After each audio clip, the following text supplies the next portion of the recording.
Hi, welcome to another episode of The Lab here on Good Cube Kitchen. My name is Yassine Butler and I'm your host. And this week we are going into one of my favorite recipes. This is one that I invented myself when I was in college. I had just become a pescatarian because I couldn't give up sushi and I really wanted a taco, but I didn't know what I was going to put in this taco. What do pescatarian tacos even look like? And then I thought about it. Fish taco. Now, I'd never had a fish taco because I'm from New York. We don't really get good Mexican food out there.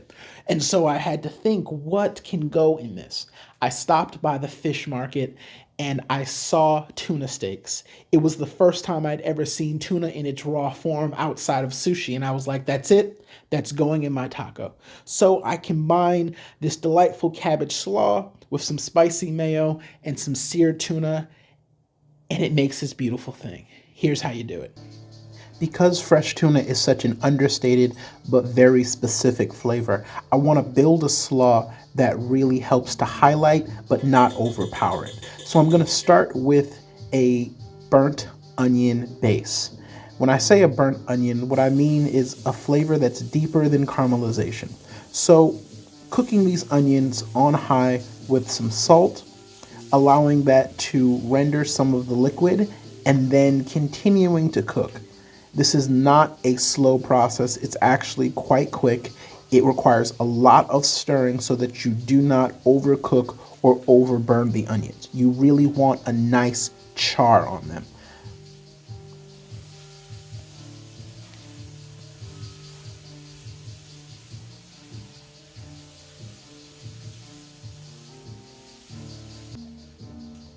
While my onions are cooking, I'm going to make up the spicy mayo that's going to go with this.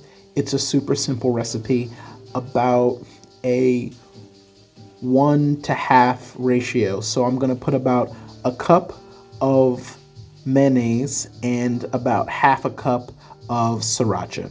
I'm just eyeballing this until it gets to the right pink color. That's how I know that it is done. Now you can use your favorite kind of hot sauce. I've used Tabasco, I've used Cholula, I've used different kinds of hot sauces to make this. I prefer sriracha because I'm not really a big hot sauce guy.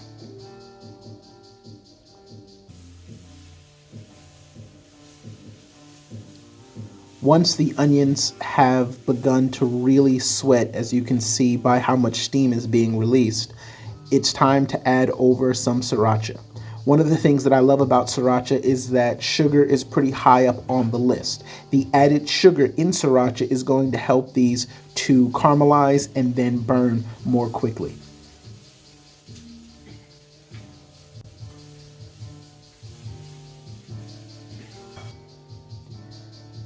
Then I'm going to deglaze with about a tablespoon to 2 tablespoons of apple cider vinegar. It's up to you how much of this you want. If you really enjoy a good sourness in your type of slaw, then add some more. If you don't like a whole lot, then just add maybe a capful. The sourness is really good for me since I don't really love lime on this taco, but the sourness of the apple cider vinegar really helps. Now that our onions have gotten to that nice past caramelize, a little bit of blackening going on, I'm going to add over my cabbage, and I'm not going to stir it right away. I'm going to allow the onions to continue to burn on the bottom underneath this until the cabbage begins to sweat and stop the burning process.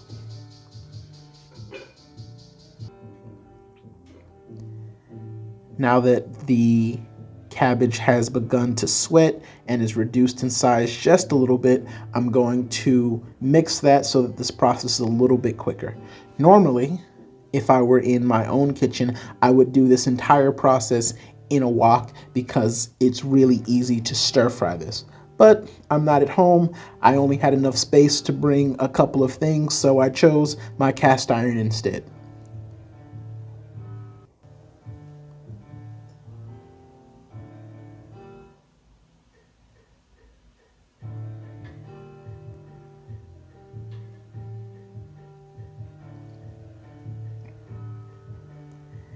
As the cabbage begins to wilt, just add on more layers.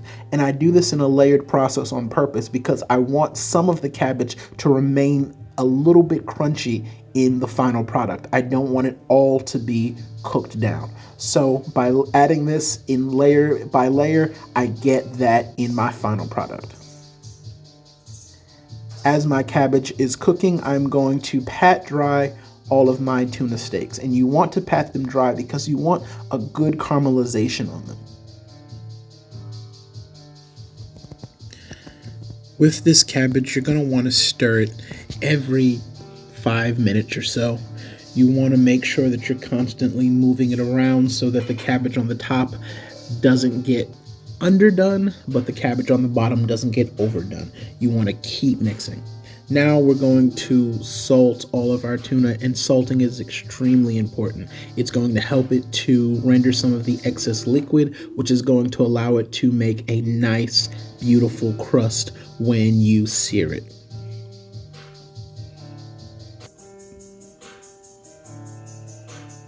Going in and giving our cabbage another stir. It's getting very close to done. You can see the differences in the color. You have the really bright, you have the darker. All of that coloring comes from the red onion that has now cooked down and is giving that beautiful caramel color to everything. Want to give it a quick taste for seasoning. I can tell that it needs more sriracha because I really want it to be nice and spicy, and it also needs a little bit of salt and black pepper.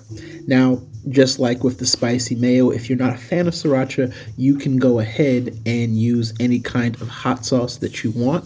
If you're going to use one that doesn't have any sugar in it, I would suggest maybe hitting your onions with a tablespoon of sugar to help along their caramelization process, but after that, the flavor is what you make it.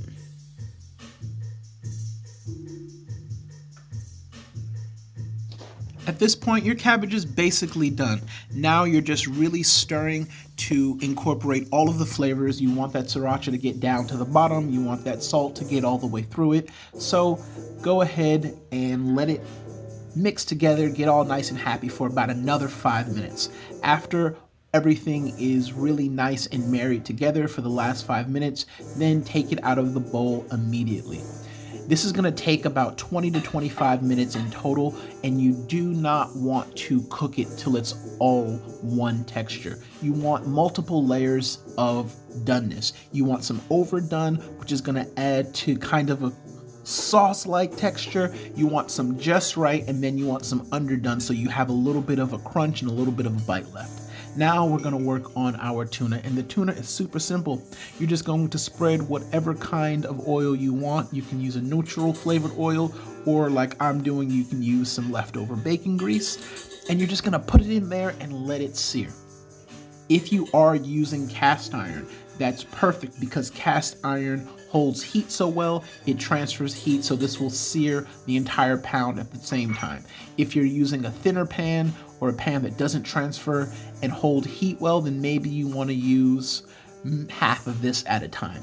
You don't want this to begin to steam. You want it to be nice and high because you want a good sear and you don't want it to get cooked all the way through. I'm going to sear these.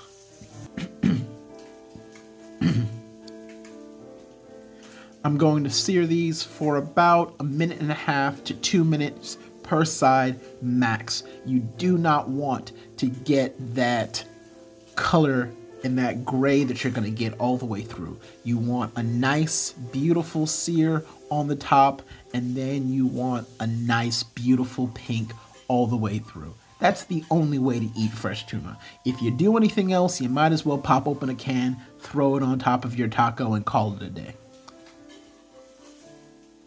After allowing it to sear on the other side for about 90 seconds, you can see how it has that beautiful middle of pink. You have your done sear on the top and the bottom, and then you have the beautiful pink in between. This is what good tuna looks like.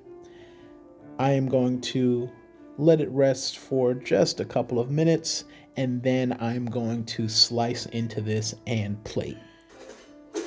Part of the plating process is to heat your tortillas. A cold tortilla is a sad tortilla, and no one wants to eat sad tortillas. Now, I like to get a little bit of char on mine. I don't know about you. Maybe you like yours to be nice and light, but I don't. I want mine to have a little bit of black on them, so I'm going to char them on both sides.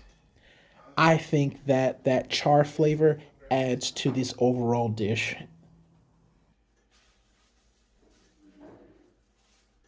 Whenever charring tortillas, it's all about the flip. You want to keep flipping. If you let it sit for too long, it'll burn a little bit too much. That's not what you want. Now, to plate it, it's super simple. This is really just kind of a pile-on dish.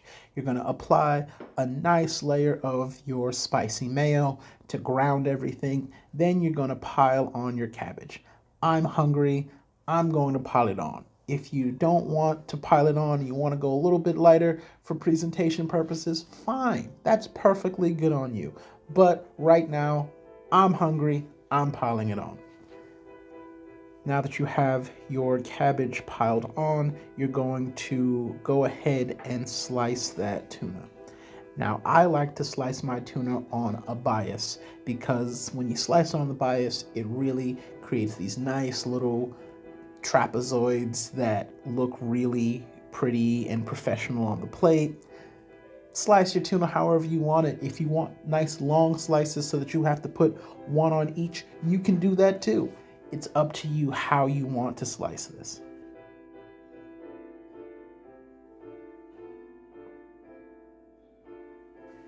If you're quick with knife skills, you can just pick up the entire steak and begin to layer it on your taco.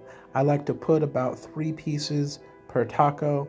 If you don't really like the people you're serving, give them 1 or 2. It's up to you how you want to do it. I like to lay them nice and diagonal so that they get this beautiful pattern going. And then all you're going to do is take a little bit of your spicy mayo. If you really want to get fancy, you can call it spicy aioli. It's just mayonnaise. And then put a little dot on each of your slices. If you use one long slice, then maybe you put 3 dots, or maybe you do a nice straight line. It's completely up to you how you want to plate this. It is all on you. That's what makes this recipe so simple and what makes it so much fun to make. Now, it's been about a year since I've had tuna tacos, just because I haven't thought about it. Even though it's one of my favorite things to eat, I usually only eat it when I'm with my brothers, and guess what? I'm with my brothers this weekend. Jake is actually the one making all the music in the background. The taco is so delicious. You get a little bit of crunch from your cabbage. You get that really good sweetness from the burnt onion. You have the spice of the sriracha and the sriracha mayo. It all plays together so well. I think that the little bit of char is probably one of my favorite parts that's going to go untalked about but not unnoticed. Well, this is my first recipe that I've ever invented. I hope that you give it a try, and I hope that you enjoy it. And remember, in all things, thank the good Lord for good food in good times, because all that good is good cubed. Please follow me on all social media platforms at GoodCube, GOODCUB 3D, on every social media platform. And as always, have a good one. Peace.